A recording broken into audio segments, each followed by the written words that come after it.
राम राम मित्रों, केम छो बधा अमारी यूट्यूब चेनल में फरी एक वखत आपनु स्वागत है। मित्रों, आज आपणे घणा दिवसों पछी मळी रह्या छे विडियो में।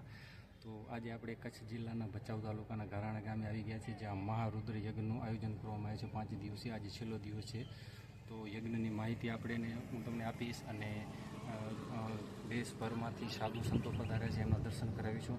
તો વિડીયોમાં મારી સાથે બન્યા રહો, હું તમને આગળ વિડીયોમાં બતાવીશ। તો મિત્રો, તમે જોઈ શકો છો અહીંયા બહોળી સંખ્યામાં લોકો પધાર્યા છે, તો તમે જોઈ શકો છો। फोर व्हीलर पण घणी बधी संख्या में है। तो वीडियो मारी साथ बने रहो, हूँ तमे आगळना व्यू बतावीश। अने आज गर्मी पण बहु छे। तो मित्रों, फाइनली आपणे मंडप में प्रवेश करी चूक्या छीए। तमे जोई शको छो अहींया केटली बधी पब्लिक है। तो हूँ तमने अंदरना विडियो बतावीश। तो तमे जोई शको छो केटली पब्लिक है।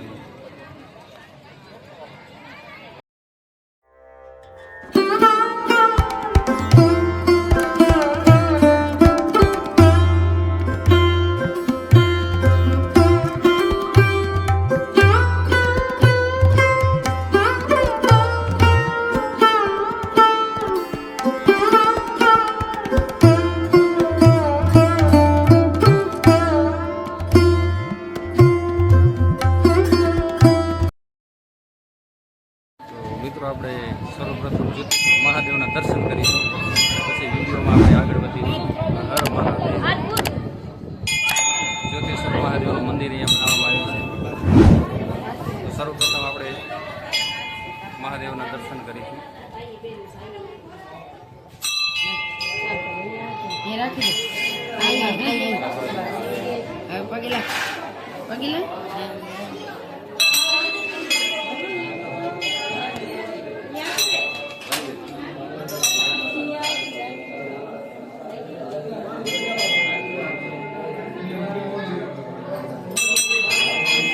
भूदेवों द्वारा महादेव की पूजा अर्चना करवामां आवी रही है।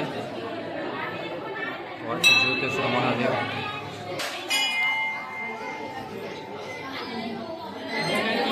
भीड़ तमे जोई शको छो मित्रों।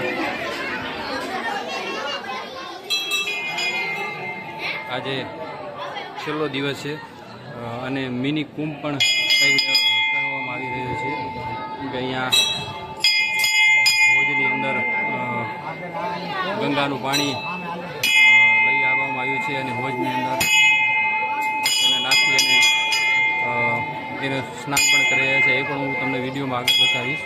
તો જો ભૂદેવ દ્વારા યજ્ઞશાળામાં પૂજા પાઠ કરવામાં આવી રહી છે।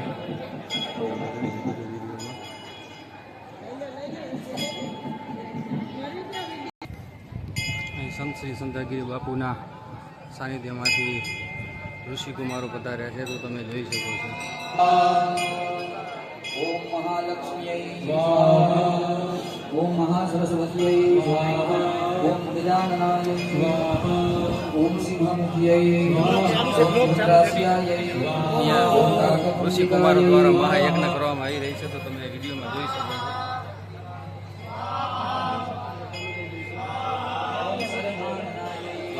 આગળ હું તમને સાધુ સંતોના દર્શન કરાવીશ વિડીયોમાં। મિત્રો, આજે તમે જોઈ રહ્યા છો એ છે પરમ શ્રી નરસિંહગીરી બાપુ, જેનો કોટારો બાપુ તરીકે ઓળખવામાં આવે છે। તો બાપુના દર્શન કરો। આ આયોજન આ બાપુએ કરેલો છે। આ બાપુ આમ તો મૂળ કોટા રાજસ્થાનના છે, પણ ઘણા ટાઈમથી અહીંયા એમનું વસવાટ રહ્યું છે અને આ જ્યોતિષર મહાદેવનું મંદિરની સ્થાપના પણ બાપુ દ્વારા કરવામાં આવી રહી છે અને ઘરાણા ગ્રામજનોનો પણ ખૂબ સહકાર છે। તો બાપુના દર્શન કરો, સાધુ સંતોના દર્શન કરો। વિડીયોમાં તમે જોઈ શકો છો ભારતભરમાંથી સાધુ મહંતો અહીંયા પધાર્યા છે આમંત્રણને માન આપીને। તો તમે જોઈ શકો છો।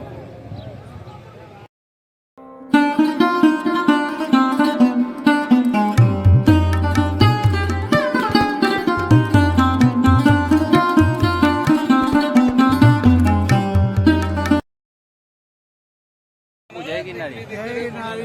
कहाँ से आए हो आप? हम मध्य प्रदेश से आए हैं, ग्वालियर से आए हैं। मध्य प्रदेश में आपका आश्रम है?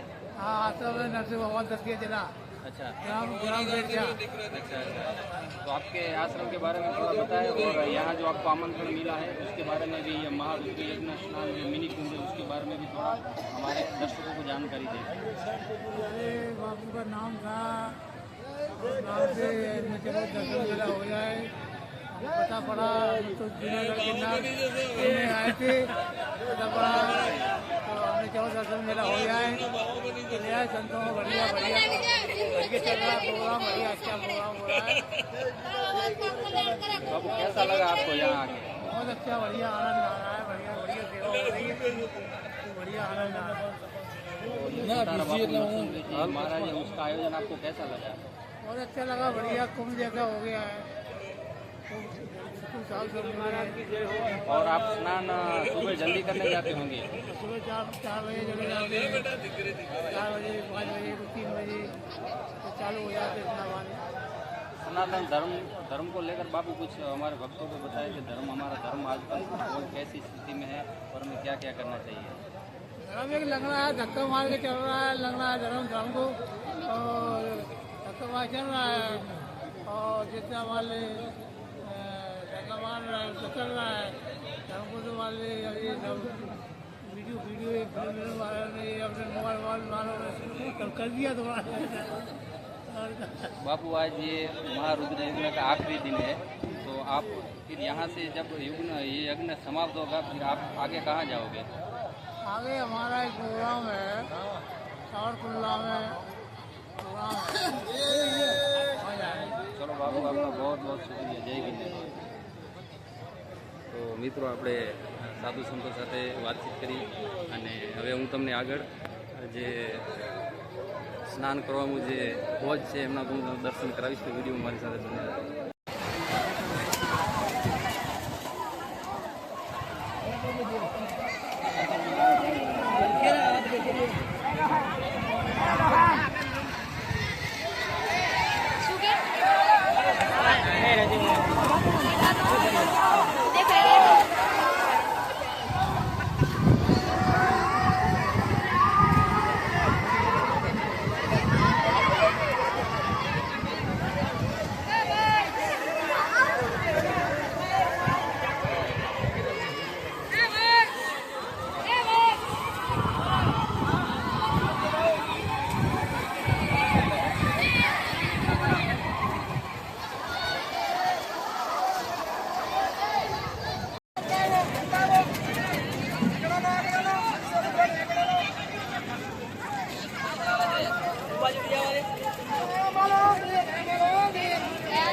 જય ગિરનારી મિત્રો, તો મારી સાથે છે યજ્ઞશાળાના આચાર્ય શ્રી સાગરભાઈ રાજપુરોહિત. તો એ આપણને આ મહારુદ્ર યજ્ઞ વિશે થોડી 2 મિનિટની માહિતી આપશે. તો આવો એમના મુખ્યથી આપણે સાંભળીએ. સાગરભાઈ જરા અમને આ મહાયજ્ઞ વિશે જરા વિસ્તારની અંદર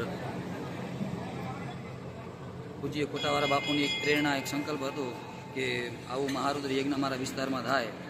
તો બાપુની અનુકંપાથી આજુબાજુના તમામ ગ્રામ લોકોના સહાય અને સહકારથી અને તન મન ધનની સેવાથી આ મહારુદ્ર યજ્ઞ જે છે એ વિના વિઘ્ને પરિપૂર્ણ થયો છે. આ સંકલ્પ તો ઘણા સમયથી લેવાતો હતો, પણ બાપુની કૃપા અને ભગવાન ભોળાનાથની કૃપાથી કુંભ પછી બાપુએ સંકલ્પ કર્યો અને એનું મુહૂર્ત આવ્યું 18/4 થી 22/4 શુભ મુહૂર્ત આવ્યું. 108 બ્રાહ્મણોની સન્નિધિની અંદર અલગ અલગ વેદ મંત્રો દ્વારા 1.25 લાખ જાપ અને બ્રાહ્મણો દ્વારા મહારુદ્ર યજ્ઞનું આયોજન બાપુની કૃપાથી અને આજુબાજુના ગ્રામ લોકોના સહાયથી કરવામાં આવ્યું. તો ખૂબ સરસ સાગરભાઈ, આપનો ખૂબ ખૂબ આભાર. તો મિત્રો, વિડીયો તમને ગમ્યો હોય તો લાઇક શેર કરજો, ચેનલને સબસ્ક્રાઈબ કરજો. મળીશું નેક્સ્ટ વ્લોગમાં, ત્યાં સુધી રામ રામ.